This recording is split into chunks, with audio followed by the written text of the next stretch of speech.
9 জুলাই সারা ভারত সাধারণ ধর্মঘটের সমর্থনে স্বরূপনগরে রাস্তা অবরোধ সহ বিক্ষোভ মিছিল সিপিআইএম নেতৃত্বের সহকর্মীদের।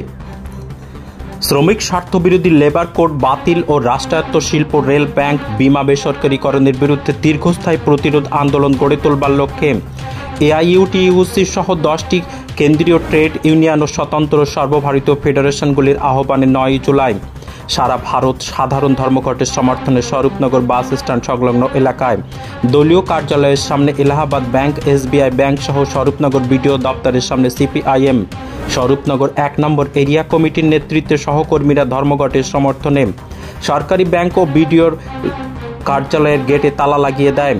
সাথে সাথে ধর্মঘটের সমর্থনে রাস্তা অবরোধ করতে দেখা যায়। কেন এই অবরোধ বলতে গিয়ে কি বললেন নেতৃত্ব? স্বরূপনগর এরিয়া কমিটির সম্পাদক কমরেড শফিকুল ইসলাম।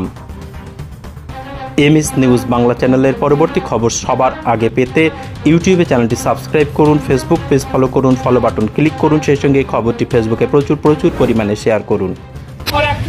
সাধারণ মানুষের বিরুদ্ধে আমাদের দেশের সরকার যে অবস্থান নিয়েছে তা বদলানোর জন্য এই লড়াই আমাদের চলবে।